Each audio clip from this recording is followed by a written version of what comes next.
Hello everyone, welcome to F2R PCS। आज हमारे current affair series का डे 6 है। तो अभी हम 5 न्यूज़ को क्विकली देखेंगे और फिर उसको रिकॉल करेंगे। तो चलिए स्टार्ट करते हैं सबसे पहले न्यूज़ से। हमारा सबसे पहला न्यूज़ है असेंबली इलेक्शंस जो बिहार में अभी रिसेंटली हुए हैं। तो इसके वोट की काउंटिंग जो है वो 14 नवंबर को होनी है। फिर इसके बारे में डिटेल में देख लेते हैं। बिहार असेंबली इलेक्शंस जो है इसकी मतगणना कल सुबह 8 बजे शुरू हो जाएगी और इसके लिए टोटल पूरे बिहार में 38 डिस्ट्रिक्ट्स में 46 काउंटिंग सेंटर्स बनाए गए हैं मतगणना के लिए। इसके अलावा इसमें देखिए तो बिहार में 243 विधानसभा क्षेत्रों के लिए 243 कंस्टिट्यूएंसी के लिए 2 फेजेज़ में इलेक्शन कंडक्ट कराए गए थे। पहला था 6 नवंबर को, दूसरा था 11 नवंबर को। और साथ ही इसमें ये भी देखने को मिला है कि बिहार में सबसे अधिक मतदान प्रतिशत इस बार देखा गया है और ये 1951 के बाद अब तक का सबसे अधिक मतदान प्रतिशत था और ये कुल 67.13% था। परसेंट ध्यान में रखेंगे, 1951 के बाद ये अब तक का सबसे अधिक मतदान प्रतिशत देखा गया है 67.13%। इसके साथ ही बिहार के जो चीफ इलेक्टोरल ऑफिसर हैं विनोद सिंह गुंजियाल, उन्होंने ये बताया आकाशवाणी में समाचार के माध्यम से कि मतदान में इस्तेमाल किए गए ईवीएम और वीवीपैट को 3 लेयर सिक्योरिटी सिस्टम में स्ट्रांग रूम में सील कर दिया गया है और साथ ही जितने भी काउंटिंग सेंटर्स हैं मतगणना केंद्र उन पर सुरक्षा के पुख्ता इंतजाम कर दिए गए हैं। तो ये ध्यान रखेंगे कि बिहार में जो काउंटिंग है वो 14 नवंबर को होना है और इलेक्शन जो है वो 2 फेज़ में कंडक्ट कराया गया था। पहला 6 नवंबर को, दूसरा 11 नवंबर को और अब तक का 1951 के बाद सबसे अधिक मतदान प्रतिशत देखा गया है 67.13%। तो ये हमारा आज का फर्स्ट न्यूज़ है।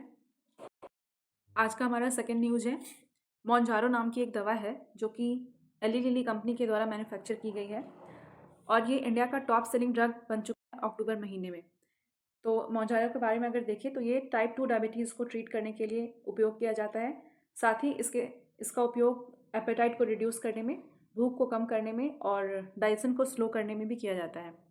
तो जब से इसका लॉन्च हुआ है भारत के मार्केट में, उसके बाद से इसकी मासिक बिक्री 1 अरब को पार कर गई है। तो अब तक यह भारत में अक्टूबर 2025 में अब तक की सबसे ज़्यादा बिकने वाली दवा बन गई है। अगर इसके अलावा हम इसके बारे में कुछ फैक्ट्स देखें तो इसका जो एक्टिव इंग्रेडिएंट है वो है टर्जेपेटाइड। अगर हम इसके फंक्शंस को देखें तो ये भूख को रेगुलेट करता है, फूड क्रेविंग्स को कम करता है, स्टोमक डाइजेशन को स्लो करता है और फीलिंग ऑफ फुलनेस प्रोवाइड करता है, जिसके कारण आदमी को खाने की इच्छा कम होती है और साथ ही ये लिवर में ग्लूकोज के प्रोडक्शन को भी कम करता है।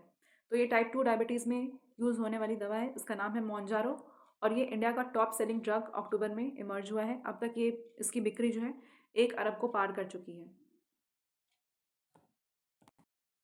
आज का हमारा थर्ड न्यूज़ है India's first digital museum of tribal freedom fighters. Bharat में पहला डिजिटल म्यूजियम बनाया गया है ट्राइबल फ्रीडम फाइटर्स का और ये बनाया गया है नवा रायपुर, अटल नगर, छत्तीसगढ़ में। इसके बारे में अगर हम देखें तो प्रधानमंत्री नरेंद्र मोदी जी ने नवा रायपुर, अटल नगर में भारत के पहले डिजिटल ट्राइबल फ्रीडम फाइटर्स के म्यूजियम का इनॉग्रेशन किया है और ये म्यूजियम जो है उन आदिवासी योद्धाओं के करेज, स्ट्रगल्स और सेक्रीफाइसेस को दिखाता है जिन्होंने ब्रिटिश कॉलोनियल रूल के दौरान उनका विरोध किया और भारत के स्वतंत्रता संग्राम में योगदान दिया। जो इंडियन फ्रीडम मूवमेंट है उसमें इन ट्राइबल फाइटर्स का बहुत बड़ा रोल है। तो ये उनके ही बलिदान को यह म्यूज़ियम जो है वो दिखाता है। अगर म्यूज़ियम के बारे में देखें तो इस म्यूज़ियम का नाम है Shaheed Veer Narayan Singh memorial and tribal freedom fighters museum.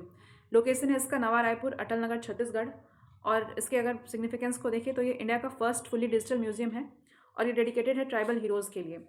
अगर हम इसमें टेक्नोलॉजी और फीचर्स की बात करें तो इसमें VFX डिस्प्ले है, डिजिटल प्रोजेक्शन है, इंटरैक्टिव स्क्रीन्स और QR कोडेड स्टोरी टेलिंग का फीचर भी है और साथ ही ये इंटरैक्टिव विजिटर एक्सपीरियंस प्रोवाइड करता है।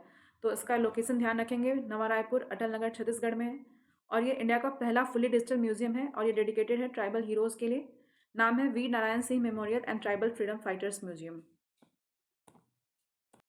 हमारा फोर्थ न्यूज़ है EMRSS nationwide to celebrate Janjatiya Gaurav वर्ष पखवाड़ा। जनजातीय गौरव वर्ष पखवाड़ा जो कि 1 से 15 नवंबर 2025 तक मनाया जाएगा। तो ये भारत के जो भी Eklavya model residential schools, Eklavya model आवासीय विद्यालय जो भी हैं, जो कि ट्राइबल मिनिस्ट्री के अंतर्गत NESTS नेस्ट प्रोग्राम के अंदर जो विद्यालय चलाए जाते हैं, उनमें ये जनजातीय गौरव वर्ष पखवाड़ा का आयोजन किया जाएगा। और ऐसा करने का पर्पस ये है कि जो भी आदिवासी स्वतंत्रता सेनानी हैं उनके विरासत और योगदान का जश्न मनाया जाए। इसके अलावा जो भी स्टूडेंट्स हैं जो उनमें पढ़ाई कर रहे हैं उनको ट्राइबल आर्ट, कल्चर और हेरिटेज से प्रेरित किया जाए। इसके अलावा प्रमोट किया जाए यूनिटी को, कल्चरल प्राइड को और अवेयरनेस को ट्राइबल कम्युनिटीज़ के बीच में। तो ये हमारा न्यूज़ है, इम्पॉर्टेंट है कि जनजातीय गौरव वर्ष पखवाड़ा मनाया जाएगा। इसके साथ ये भी देखेंगे कि ये समारोह जो है ये भगवान बिरसा मुंडा के 150वें जयंती के उपलक्ष्य में मनाया जाएगा और जनजातीय गौरव दिवस जो कि 15 नवंबर को मनाया जाएगा उसके साथ ये समाप्त होगा। तो जनजातीय गौरव वर्ष पखवाड़ा जो कि 1 नवंबर से 15 नवंबर तक मनाया जाएगा और 15 नवंबर को भगवान बिरसा मुंडा के 150वें जयंती के साथ यह समाप्त होगा। और जो भी एकलव्य मॉडल रेसिडेंशियल स्कूल्स हैं उसमें यह जनजातीय गौरव वर्ष पखवाड़ा का आयोजन किया जाएगा। ये ध्यान रखेंगे, एकलव्य मॉडल रेसिडेंशियल स्कूल्स जो हैं वो मिनिस्ट्री ऑफ ट्राइबल अफेयर्स के अंडर चलाए जाते हैं और इसमें जनजातीय गौरव वर्ष पखवाड़ा का आयोजन किया जाएगा। भगवान बिरसा मुंडा के 150वीं जयंती जो कि 15 नवंबर को मनाई जाएगी उसके साथ ही यह समाप्त किया जाएगा। आज का हमारा 5th और सबसे लास्ट न्यूज़ है, UIDAI अनवेल्स आधार विजन 2032।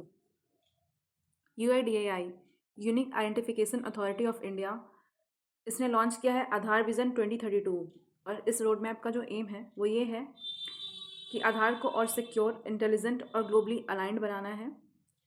इसमें हम AI यानी कि आर्टिफिशियल इंटेलिजेंस, ब्लॉकचेन और क्वांटम कंप्यूटिंग इन सबको इंटीग्रेट करके, एकीकृत करके आधार को और अधिक सुरक्षित, स्मार्ट और वैश्विक रूप से एकीकृत बनाएंगे।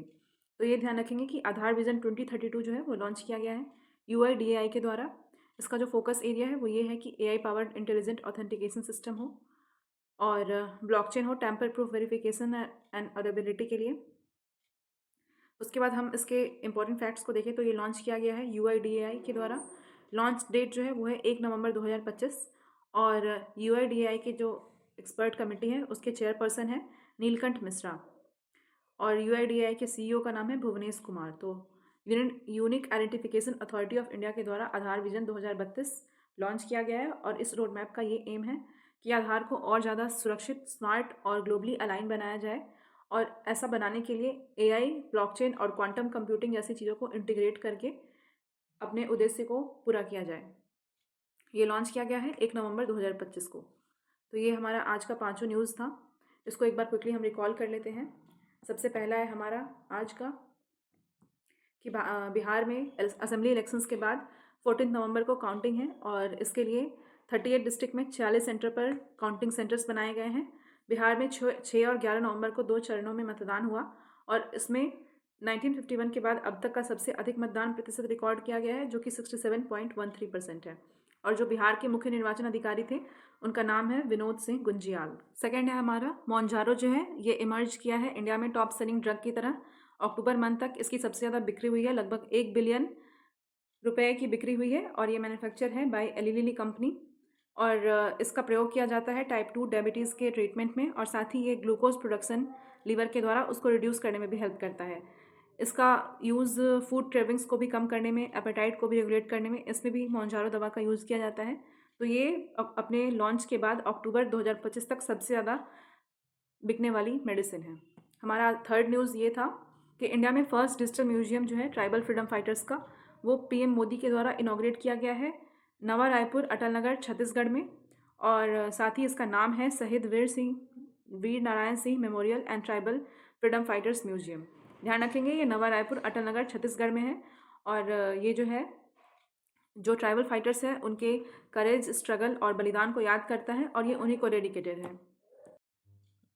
इसके बाद हमारा नेक्स्ट न्यूज़ था कि EMRS यानी कि एकलव्य मॉडल रेसिडेंशियल स्कूल, इसमें जनजातीय गौरव वर्ष पखवाड़ा मनाया जाएगा 1 नवंबर से 15 नवंबर 2025 तक और ये भगवान बिरसा मुंडा के 150वीं जयंती के उपलक्ष्य में जो जनजातीय गौरव दिवस मनाया जाता है उसके साथ ही समाप्त होगा। इसके अलावा ये ध्यान रखेंगे कि जनजातीय गौरव वर्ष पखवाड़ा जो कि एकलव्य मॉडल आवासीय विद्यालय में ऑर्गेनाइज किया जाएगा वो मिनिस्ट्री ऑफ ट्राइबल अफेयर्स के अंतर्गत चलाया जाता है। इसके बाद हमारा नेक्स्ट और आखिरी न्यूज़ है कि UIDAI unique identification authority of India इसने लॉन्च किया है आधार विजन 2032 और इसका ये एम है कि ये आधार को और सुरक्षित, स्मार्ट और ग्लोबली अलाइन कर सके आर्टिफिशियल इंटेलिजेंस, ब्लॉकचेन टेक्नोलॉजी और क्वांटम कंप्यूटिंग के हेल्प से। और ये लॉन्च किया गया है 1 नवंबर 2025 को। UIDAI के CEO जो हैं उनका नाम है भुवनेश कुमार। तो ये है आज का हमारा 5 न्यूज़, हमने इसको क्विकली रिकॉल भी कर लिया है। अगर आपको हमारे करंट अफेयर्स का PDF चाहिए तो आप इसको हमारे टेलीग्राम चैनल से डाउनलोड कर सकते हैं, और टेलीग्राम चैनल का लिंक आपको हमारे पिन्ड कमेंट में मिल जाएगा। इसके साथ ही अगर आपको ये वीडियो पसंद आया हो तो प्लीज़ इसको लाइक करें, ज़्यादा से ज़्यादा लोगों तक शेयर करें ताकि उनको हेल्प मिल सके। आपके जो भी साथी या कोई भी घर के लोग भी अगर किसी भी कॉम्पिटिशन की तैयारी कर रहे हैं तो उनके लिए हेल्पफुल साबित होगा।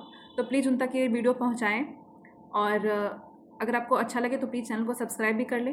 And thank you for watching.